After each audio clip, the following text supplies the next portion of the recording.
Alright, I'm gonna try to do this in one take. So, hey guys, I'm not good loser. This is the vice president. I'm taking over Pizza Friday today.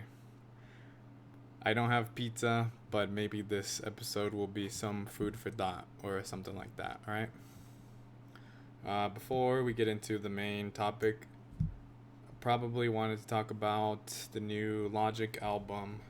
I only gave it one listen through, but it was pretty good. There were some songs. Mainly the album seems to be about like self-preservation, discovering who you are and what to do in life despite like all the social norms that Logic himself in particular is faced with, like typical rap game stuff, I guess, and how not to sort of let it be the values imposed on you without you choosing what you actually value. That's sort of the vibe I got. He sort of went on his own to choose to take care of his son after this last album. So, all in all, it was pretty good. There's some songs there he sort of is mostly style and flow, and not a lot of meaning to say because it's mostly typical rap stuff. But there's a lot of good songs in there. All right, so the main topic today is we're going to go over the problem of induction, right? So inductive reasoning is establishing general principles based off of repeated experiences, right? So for example, if I have this is a more abstract explanation, but we'll get into an actual example soon, right? So for example, if I have one event A followed by another event B, and I continue to see event B always following event B, if I continue to see event B always following event A, then based off of repeated experience by inductive reasoning, I can assume a general principle that A causes B, right? Okay. So, that's the principle of causality. It's going from particular experiences to general principles, right? Ultimately, to make predictions about the future, or to make a true statement about the future. Not a prediction, because prediction would imply probability, but this implies a sort of certainty to the general principle that it will always be that event B will always follow from event A, right? So the principle of causality allows me to make true statements about future events, right? Assigning a causal connection between event A and B means that whenever event A occurs, I can make a true statement about the future, namely that event B will always follow.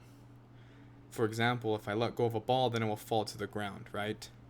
So event A will be letting go of the ball, event B will be the ball falling to the ground, right?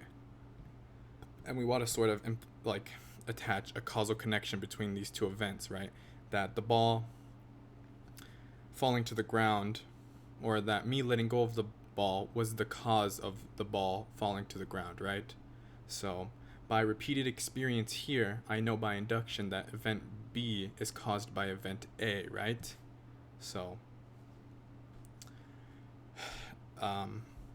what that will allow me to do would be to make not predictions, but to make a true statement about the future, right? But making this statement about the future depends on this other sort of principle that I'm assuming based off of causality and induction in general, right? So the principle of causality is assuming the idea that the future will resemble the past, right? Therefore, inductive reasoning and the principle of causality are both dependent on the idea that the future will resemble the past, right? So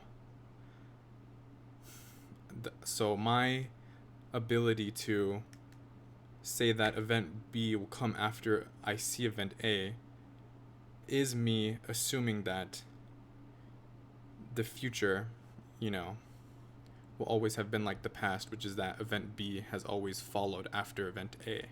So, right, what is our basis for assuming that the future will resemble the past, right?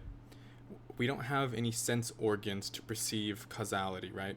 We only have sense organs to perceive one event after, or one event and then another event, right? We have no sensory perception of causality, right? I don't see it, I don't feel it, I can't taste causality, things like that, right? It's sort of this mind dependent principle or category, right? Or it comes from the mind, right? But what is our basis or justification for assuming that the future will resemble the past?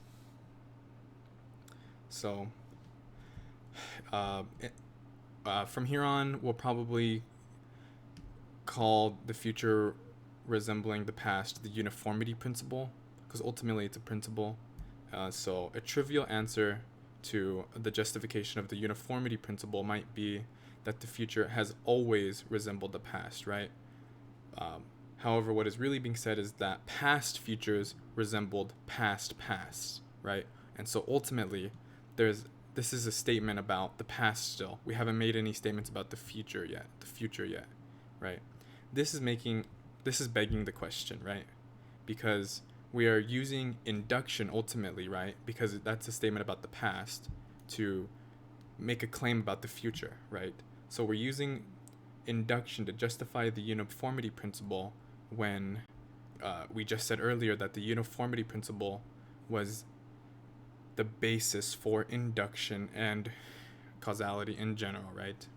So this is circular reasoning. So this statement does not justify induction. So it's not to say that we are denying causality altogether. We accept that we're bounded by the idea of causality when we conceptualize the world, right? What is being illustrated here is that even though causality is fundamental to conceptualizing reality in general, we seemingly have no basis for it. We have no foundation for assuming that the future will resemble the past, right? Which is where the idea of causality, right? That event A or event B is caused by event A, right?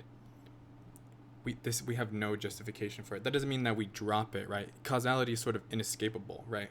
And so science is sort of built on this idea of causality, right? Science is sort of built on induction in general, right? How do we come up with a theory?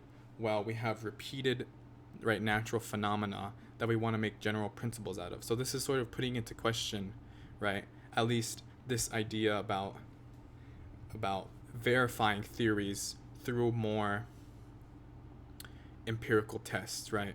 So, this is not to say that science altogether is unjustified, right? Maybe just the idea that empirical evidence justifies theories, right? Maybe that has no foundation, right? So maybe there's another way that we can go about doing science, right? Maybe one of those ways would be instead of verifying theories, maybe one idea by a philosophy of science person would be that we falsify them, right? So we don't look for evidence verifying theories, we look for evidence falsifying them, right? And we can't make a statement about theories being true, we can only make statements about theories being false. So that's the problem of induction. All right, thanks.